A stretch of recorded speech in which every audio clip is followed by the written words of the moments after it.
Why? I have been sitting here this afternoon asking myself the same question. Why? This doesn't make any sense. Doesn't make logical sense. Damn sure doesn't make business sense. So I keep coming back to the same question. Why? Let's pretend for a second that we own a television network. We'll call it CNN. For years, our network has been a huge embarrassing failure. Our ratings are in the pooper. We don't have any credibility. We have a roster full of overpriced lack of talent. We don't have a single person on our payroll capable of drawing an audience.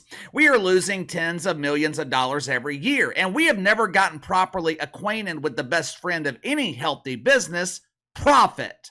One day, we come up with what we think is a brilliant strategy to save our industry. Instead of having one CNN that no one watches, we are going to launch a second network, CNN2, or for those watching near the southern border, CNN Dose. How many people do you think would be interested in investing in our new dump? I would assume zero, which is why I was incredibly confused all afternoon when someone sent me the following headline from USA Today. WNBA All-Stars launch Unrivaled. What to know about the new 3-on-3 league.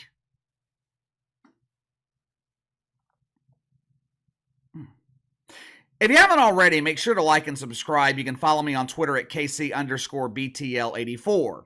There's so much confusion in one headline. For starters, I didn't know the WNBA had all-stars. Hell, outside of Caitlin Clark, I didn't know the WNBA had a star.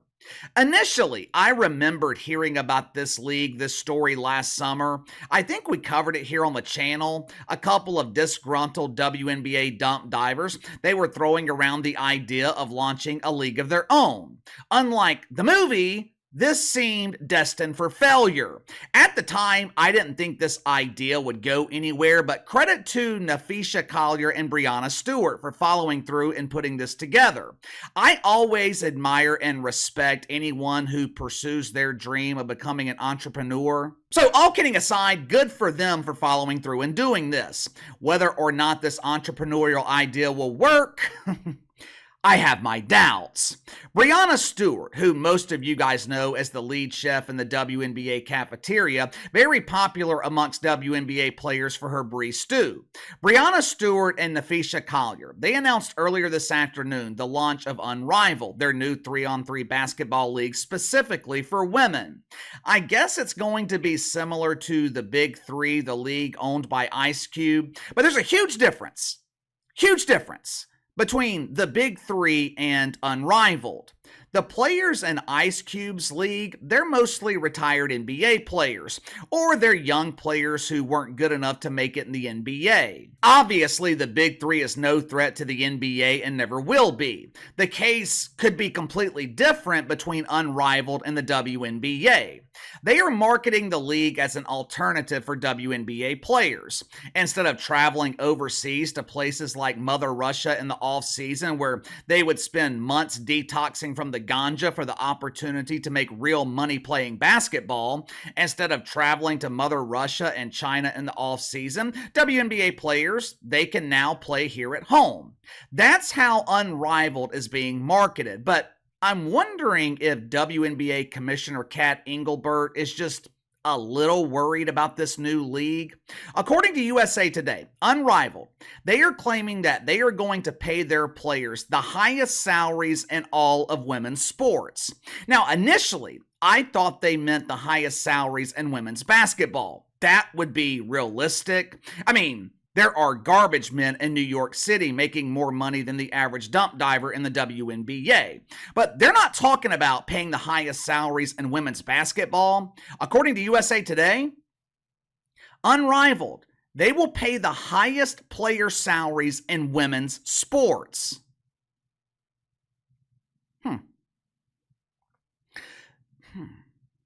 They must have one hell of an investment group. The top golfers in the LPGA, they are making millions of dollars, while the average female golfer makes about $150,000 a year.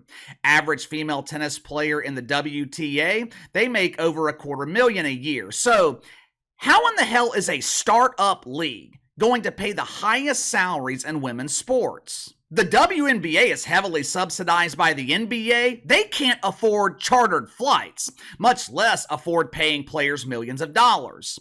Supposedly, the money for these record-breaking salaries, it is going to come from high-profile investors. You guys remember Ashton Kutcher? He was a popular actor who became famous in the early to mid-2000s for starting the Cougar movement when he married Demi Moore.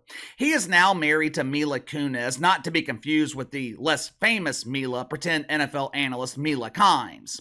Senor Kutcher, he has invested his money in Unrivaled. NBA legend Steve Nash and almost legend Carmelo Anthony, they've invested too. I'm just kidding about Carmelo Anthony. He was one of the most prolific scorers of his generation. Like Dwight Howard, though, the league passed him by when the NBA became obsessed with the three ball. That was a big problem for Carmelo Anthony since he was in love with the mid-range. If Brandon Ingram was smart, he would look at the career trajectory of Melo and adjust his game, but that's a topic for another video.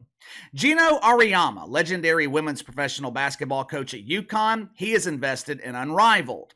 Well, Casey, don't you mean legendary college coach?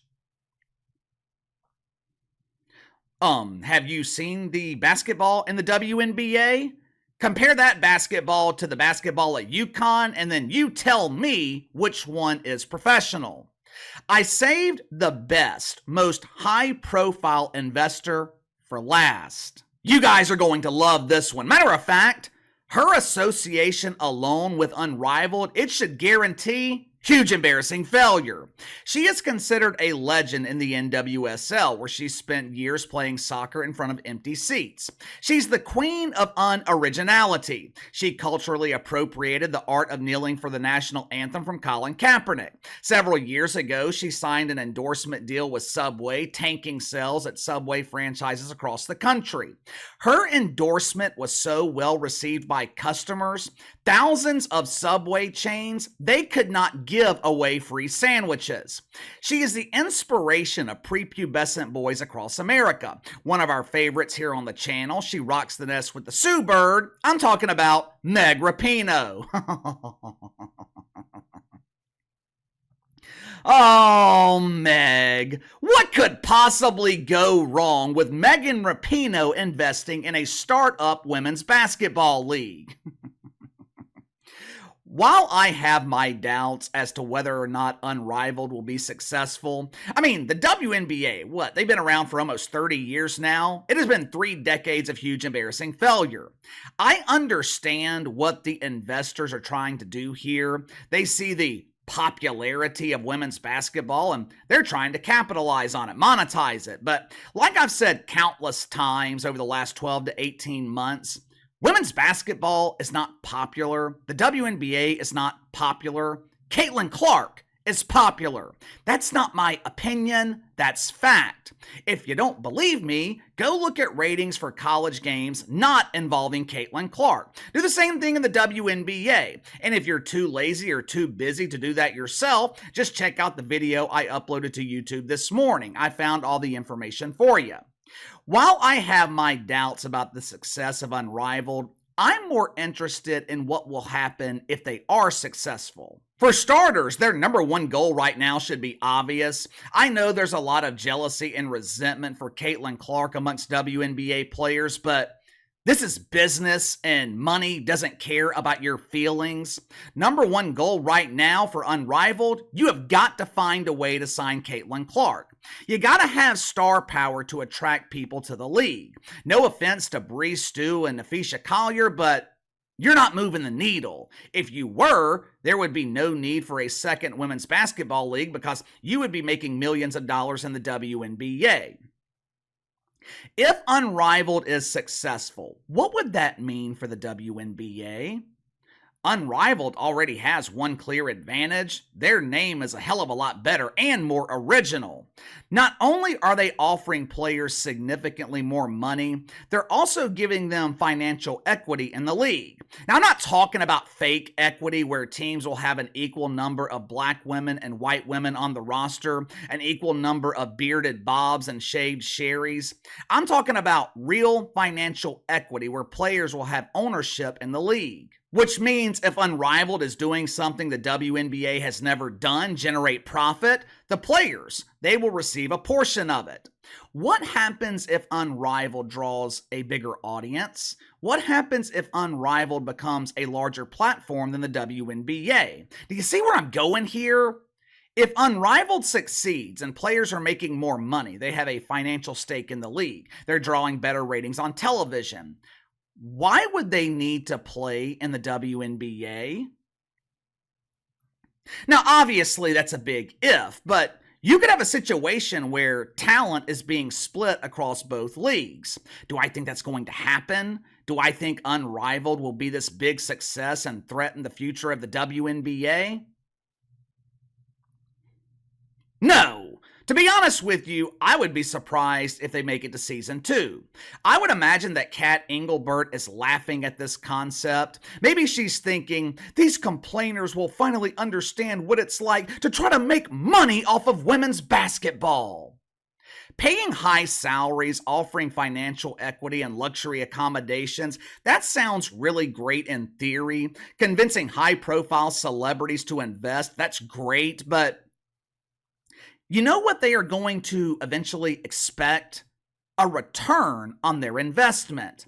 You know what has to happen for them to make a return? You have got to find a way to generate profit. David Stern, he was one of the best businessmen in America. David Stern could not figure out how to monetize women's basketball. And so you expect me to believe that a group of disgruntled WNBA players with minimal, at best, a group of WNBA players with minimal experience in business, you expect me to believe they are going to figure out a way to monetize women's basketball? Give me your thoughts on this. WNBA players launch a league of their own. The league starts in January, and they are claiming to pay the highest salaries in women's sports. Sounds like guaranteed bankruptcy to me, but what about you? Will Unrivaled be successful? Will they be a threat to the WNBA?